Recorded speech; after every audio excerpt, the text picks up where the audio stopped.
Hi. So, welcome to science fiction. I hope you saw my introductory video posted on Friday, just sort of a hello. This will be the first lecture type video that we have for the term. Okay.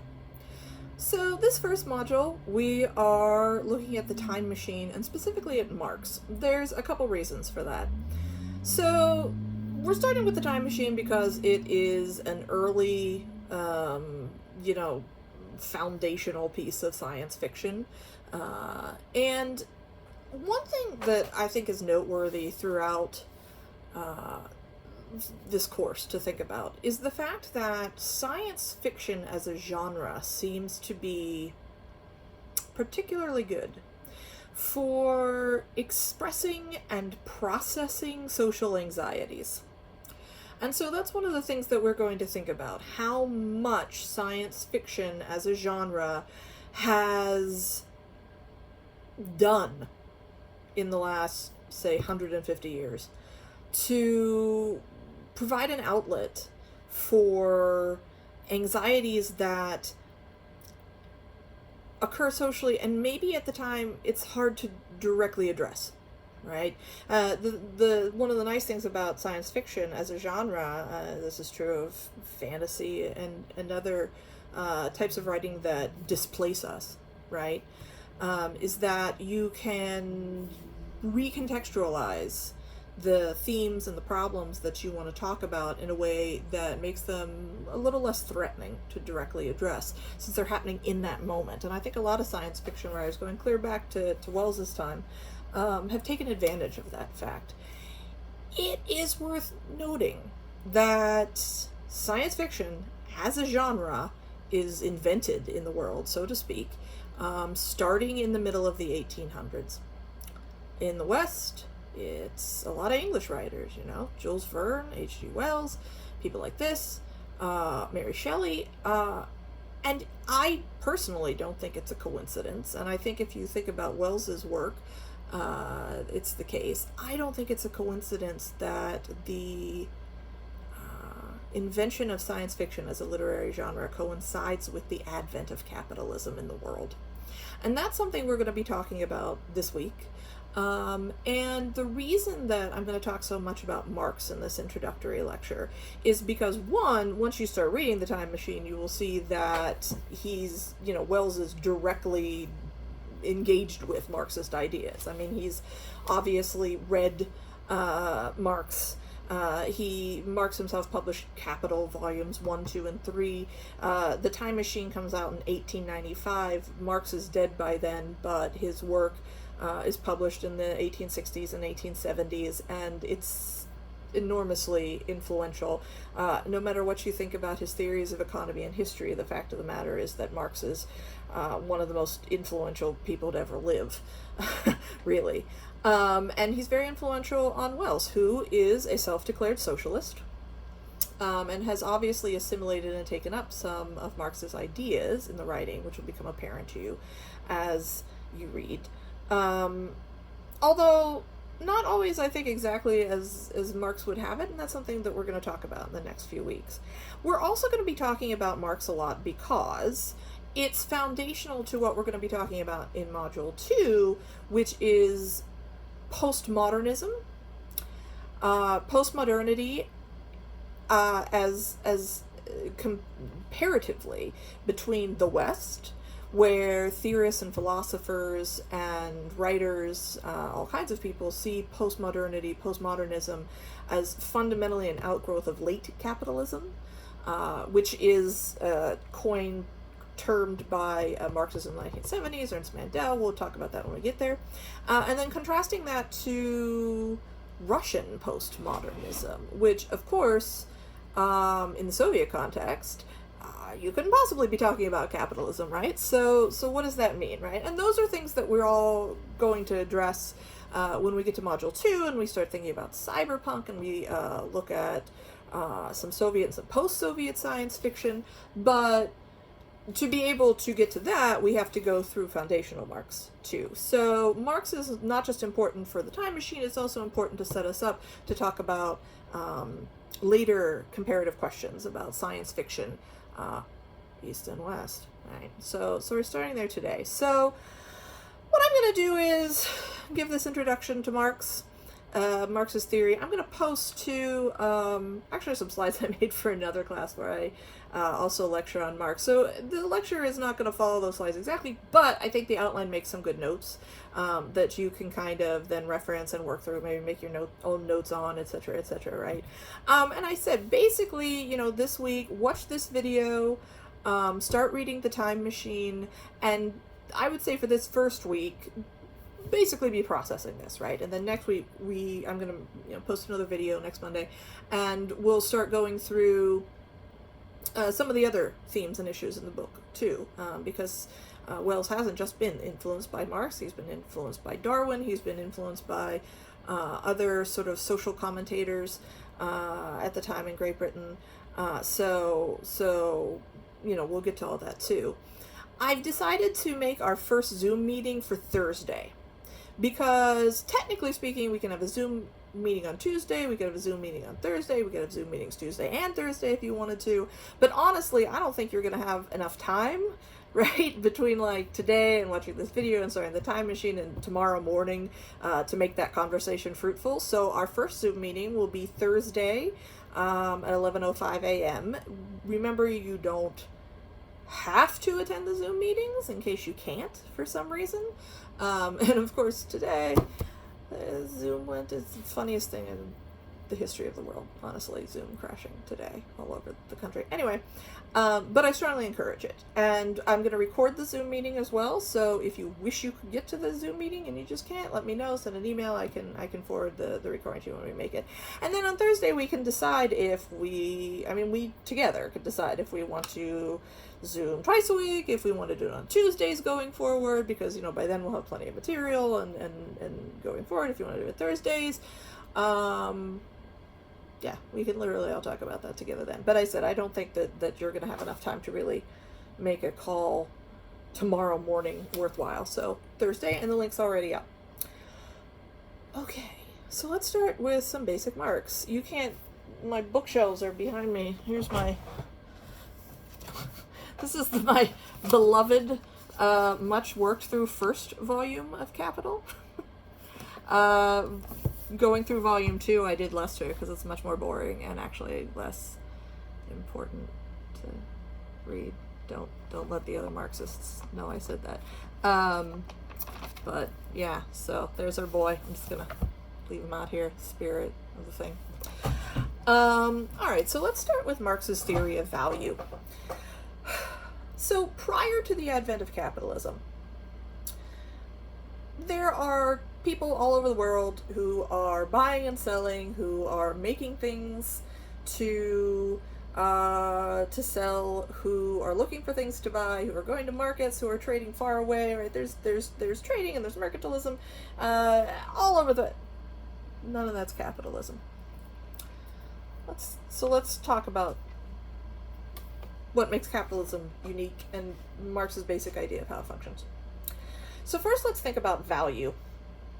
Where does value come from? What kinds of value are you? Well, for Marx, there's use value. Every object that one can reasonably use, and it could be a book, it could be a pen, it could be shoes, it could be a coat, has a use value. And this is not quantifiable. This is, what is the value of a coat when you are cold, right? Objects also have, in marketplaces, exchange value, what they can be exchanged for. And, you know, he gives examples. You know, you might, in a pre-capitalistic time, say under feudalism, you could maybe go to your little local community market and you could say that you have a couple extra bolts of cotton cloth that you have produced on your home loom, and you are looking to buy a coat, a wool coat, fully made, and how many bolts of cotton cloth will it take to get you a coat, right? And this is exchange. And so, how do we decide what those exchanges are? And Marx says, look, people are basically smart. They know about what their work is worth, and they think about it in terms of time, right? So how much, like, sort of time and effort did it take to make this coat versus how much time and effort did it take to make these bolts of fabric, right? And people come to those arrangements left and right, for forever, right? I will give you this extra pair of shoes I made in return for such and such bushels of apples. I will give you this extra barrel of beer that I brewed for such and such amount of cheese, right? On and on and on and on. And of course, this gets very difficult to keep track of, and so eventually you see the rise of the money commodity, which traditionally was almost always rare metals, right? Gold, silver, even in some places copper, things like that, right? That can be easily divided. And now nobody has to keep track of like thousands of different trades. We can just do this with the money commodity. So I can say that, these bolts of fabric are worth such and such amount of silver, this coat is worth such and such amount of silver, these shoes are worth such and such amount of silver, these apples, this beer, this cheese, right, such and such amount of silver. And so that's all you have to really bring to the market, whatever you're selling, and some silver to buy what you want to buy. And this is the rise of the money commodity. Now, commodity is a term here. So in the same way that we've got terms in terms of use value and exchange value, a commodity is an object. It must have a use value, or else no one would buy it, exchange for it, that is made specifically to be sold. So you can make a bunch of things. If you're a shoemaker, if you're a cobbler, you could make shoes for everyone in your family, everyone in your extended family. You could make shoes for your neighbor.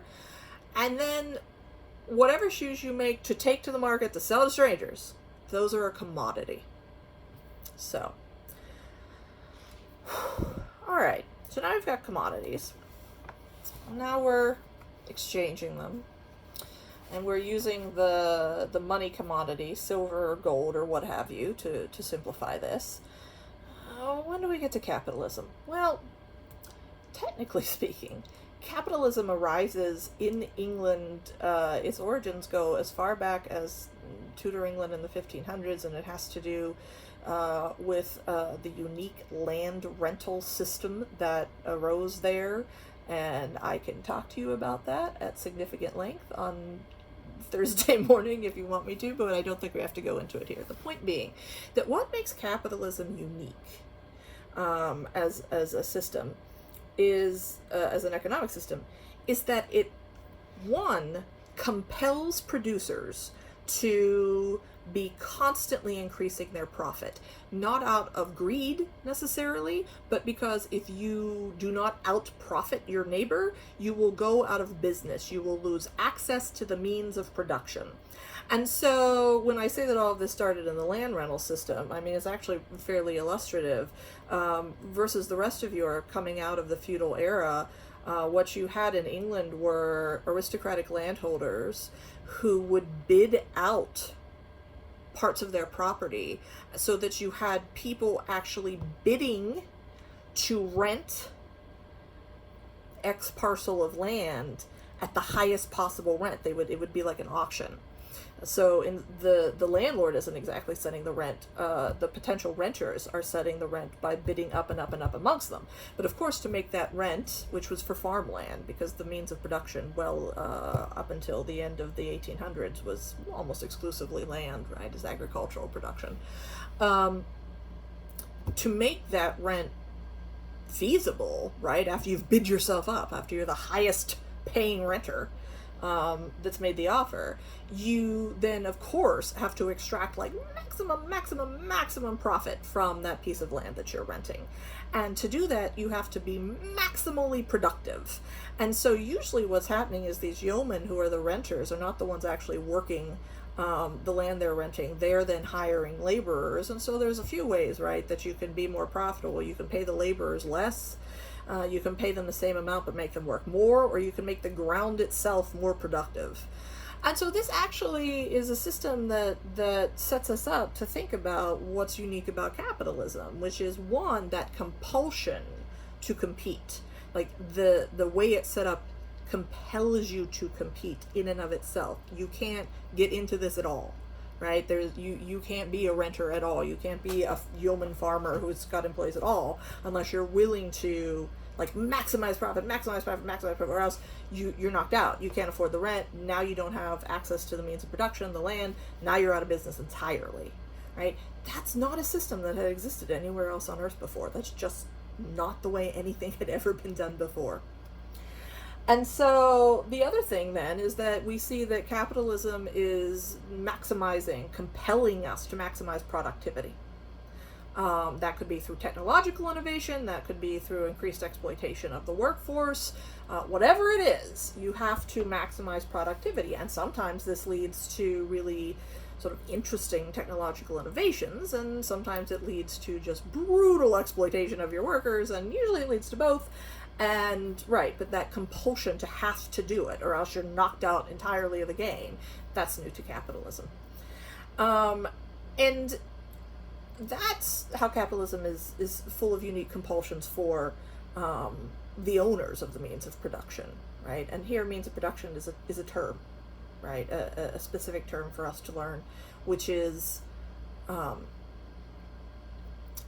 what is required, the tools required to produce a commodity. And that can be land, it can be a building, it can be literal tools. Nowadays it could be, computers, it could be mental work from worker, right? I mean, like this kind of that would be labor actually. But when we think about capital, we have fixed capital in the sense of land and buildings and tools and so forth, and then we have variable capital in terms of labor. Put a pin in that, we'll get to labor in a second. So those are the compulsions. That's the sort of maximally increasing productivity and therefore increasing profit is the compulsion on the owner of the means of production. The class of people that Marx would come to call, the bourgeoisie, another term for us. The compulsion on the laborer is that prior to capitalism and basically all former systems on Earth, you would probably have access to what you needed to sustain yourself and your family. Land, tools, access to the commons, to common land, etc., etc. Might not be rich, but you'd be housed, you'd be fed, you'd be clothed, right? By your own efforts, should they be even moderately successful. That's no longer true. Capitalism's system throws people off the land. They can't afford the rents. And the commons, which traditionally all over Europe, there had been common land that was sort of owned by no one, owned by everyone, where you could go and hunt, you could go and fish, you could go and gather firewood, you could go and forage, you could pasture your animals, you could get firewood, you could get fuel there. Right. I mean, and so once these landowners and these, the aristocratic landholders realize that the more land they enclose and declare to be their own, the more rents they can produce. And so the state comes in England and eventually in other places. All of this is sort of innovated in England and then spreads to other places in Europe. Goes to the state, goes to the government, and gets the government to start enclosing the commons and just giving it to these already wealthy landholders, saying, oh, this is yours now, you own it. You can do what you want with it, you can rent it out. And the loss of the commons and the loss of access to your own small holding, you can no longer support yourself if you're a regular person. And so what usually happens is you go and you sell the only commodity you have, because you can't make any others, because you don't have access to the means of production. You sell your labor. And this is the other thing. If the other side of capitalism that the vast majority of us fall under, the only thing we have to sell is our labor, and we sell it as a commodity in the marketplace. And the owners of the means of production, the bourgeoisie, we are the proletariat in Marx's terminology. They buy as a commodity in the market our labor, and that's variable capital, and they combine that with their fixed capital of the land and the buildings and the tools, and we all set to work. And so, while they're compelled to maximize productivity and profit, we're compelled to do something that had never been true on Earth before. We're compelled to go into the marketplace for the very basics of life. The most basic, food, housing, clothing, medicine, controlled by access to the marketplace and how successful we may or may not be there.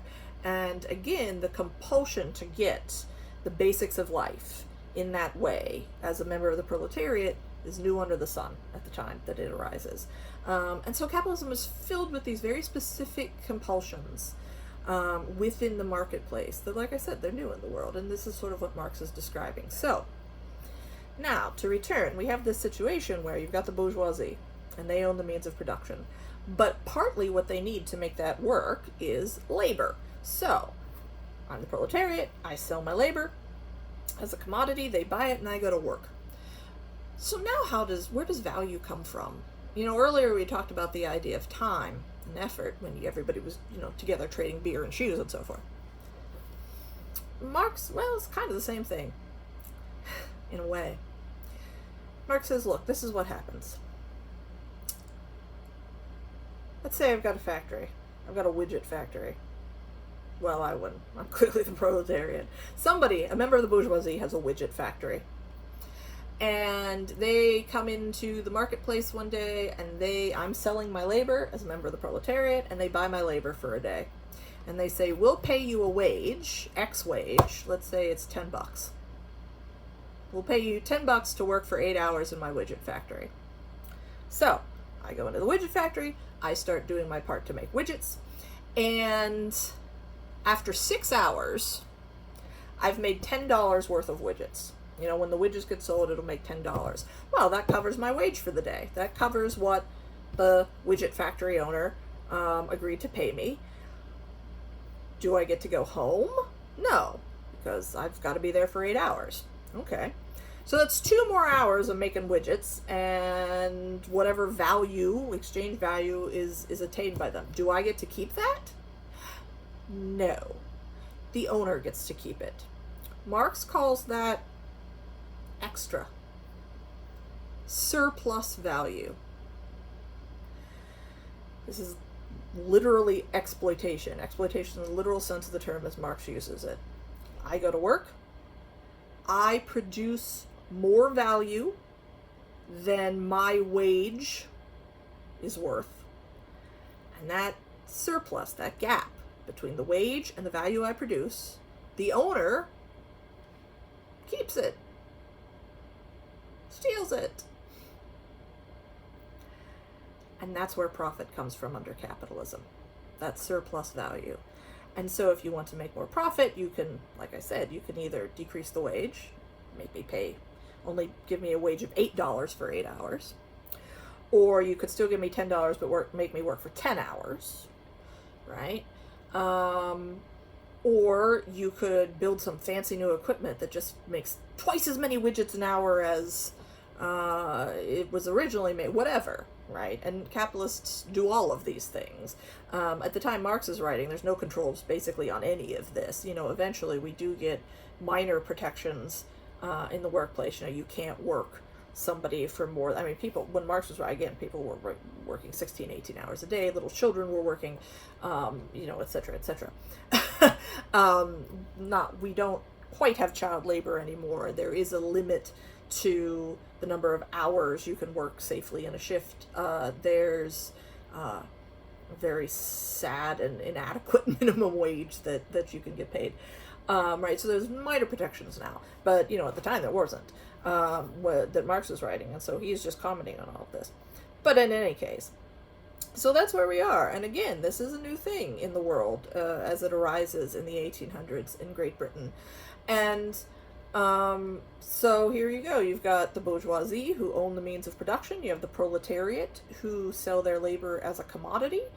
They go to work, and the surplus value they generate while they are there, which is the difference between what they are paid as a wage and the value they produce in the day as commodities.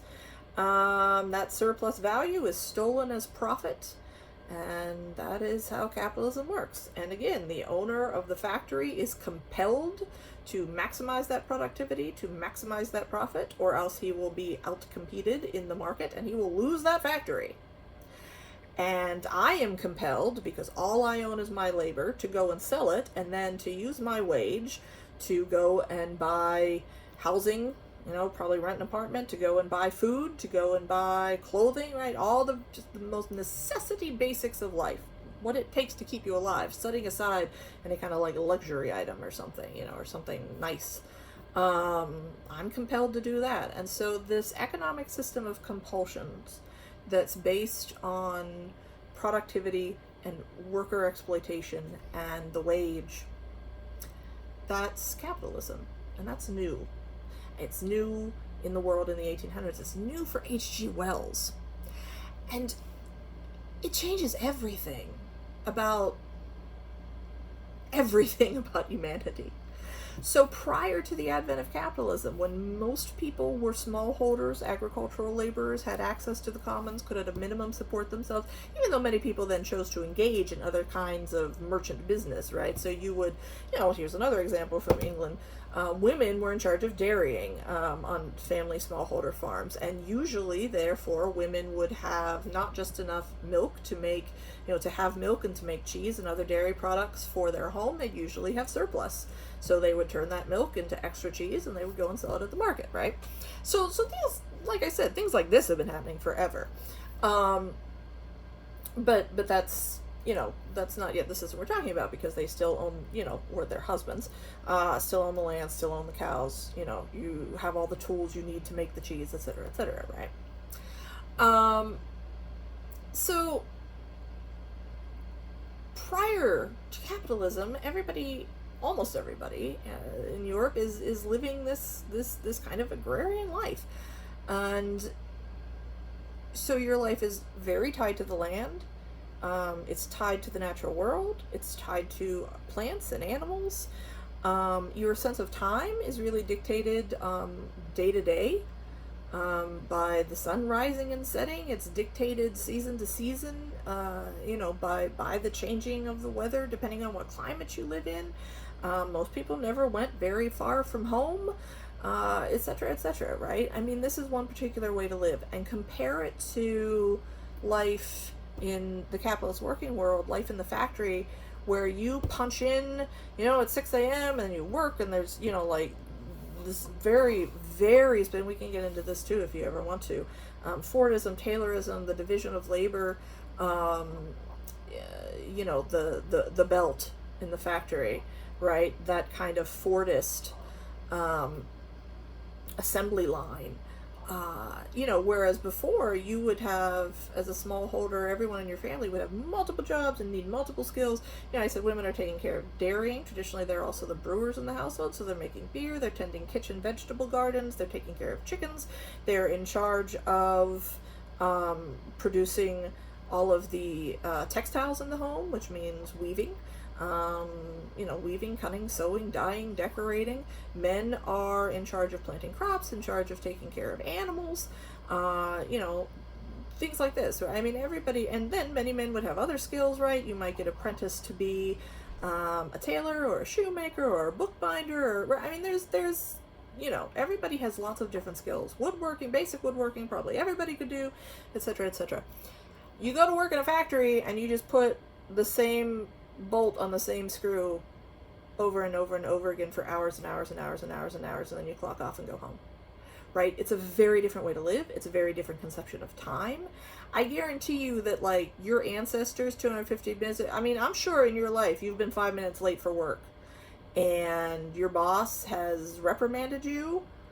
Literally, like, 250 years ago, I guarantee you your ancestor would have been like, what the f***'s a minute?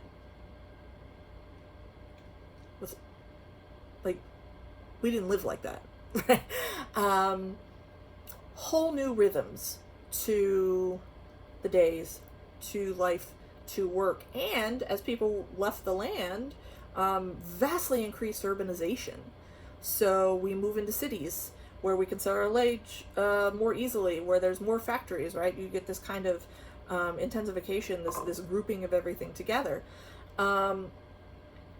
So now we're living completely different. You know, we're no longer living in the land, plants, animals, none of that, right? We're just, and at the time, again, that Marx is right, it's crowded into these filthy tenements. Life expectancy in England over the decades where this was taking plummeted like 20 years. I mean, people are getting sick because it's just, you know, it's not healthy. And there, again, there's no regulations at all on the kind of housing or the kind of, and I mean, now there's still inadequate regulations, as everybody who's rented an apartment in the Oakland area knows.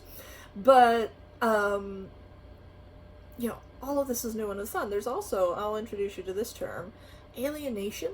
Marx has this term, alienation.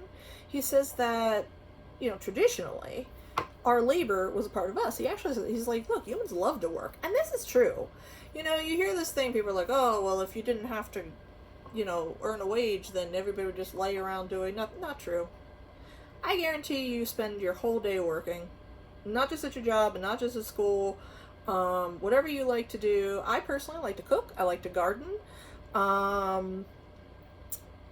I have friends that like to dye their own yarn and then knit socks with it.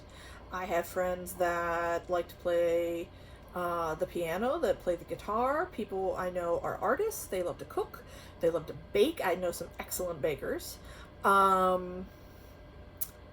know a woodworker. A good friend of mine loves to, I mean, he can make you a whole cabinet. That's his, by training he's a lawyer, but by hobby he loves to work. People love to work. Humans love to work.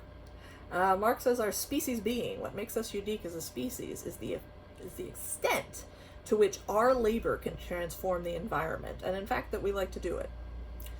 But, as we all know, if we've all had a job, this labor that's this essential part of who we are and how we live as a species, we sell it away.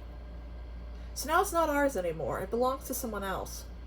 And that someone else lords it over us and uses it to exploit us and uses it to make us do things we don't like to do. And it no longer feels like it's ours. In fact, it feels like it's something that's oppressing us. It feels like some outside force that's wrecking our life. And then you come home from work. We've all had this sensation.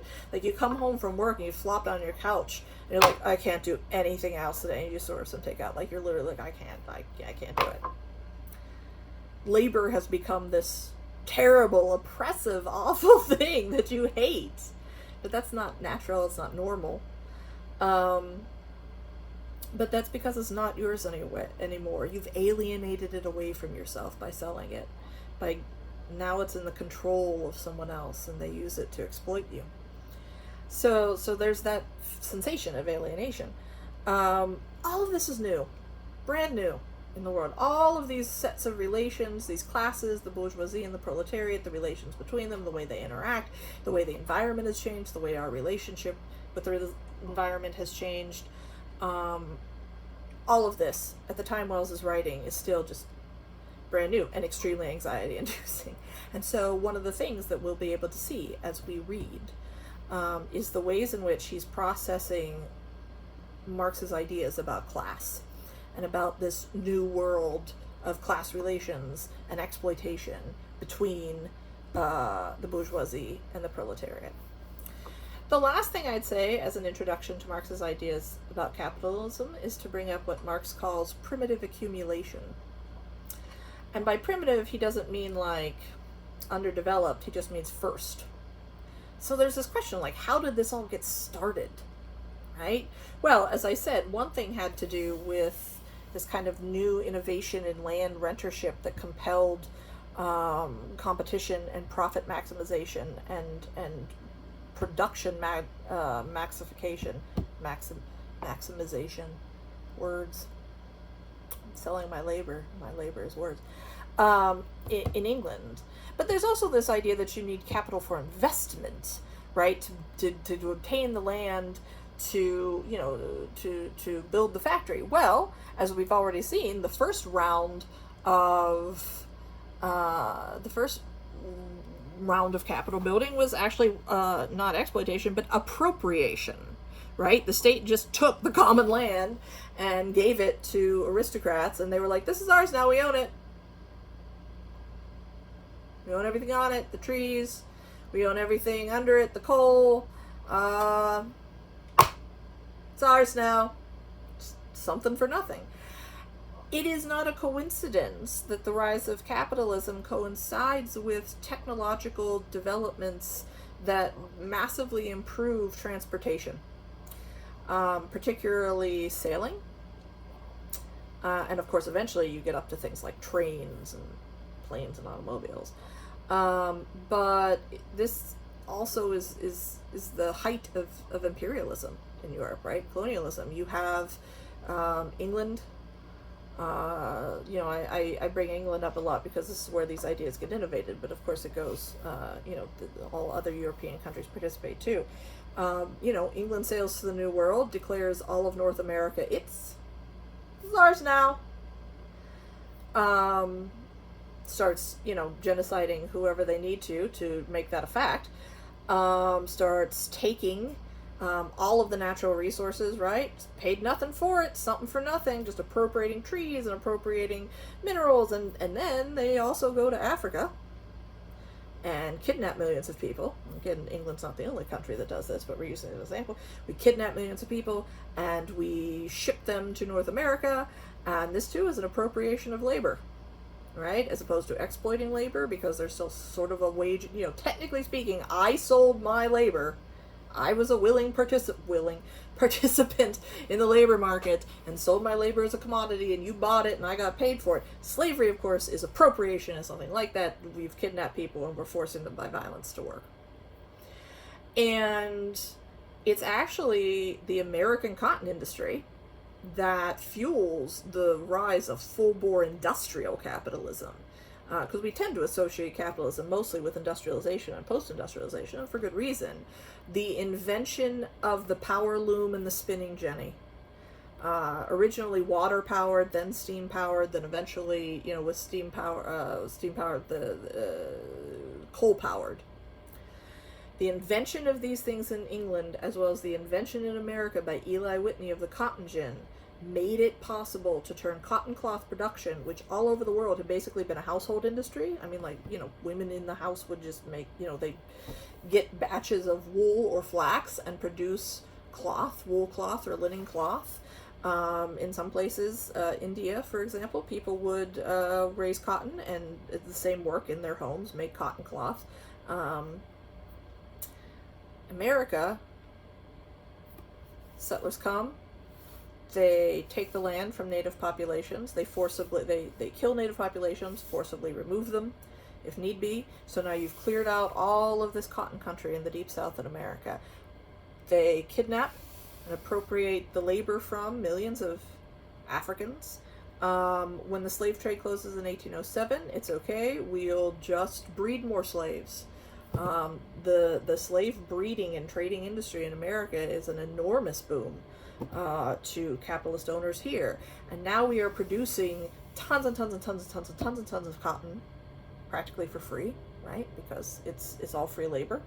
It was all free land, and all of that cotton, when it needs money, is being financed by English investors through northern bankers, and then all that cotton is going to England, where their technological marvels of the power loom and the spinning jenny are turning out tons and tons of bolts of cotton cloth and shipping them all over the world, among other places to India, where they're used to break the back of the local economy and to expedite the colonization by Britain of India.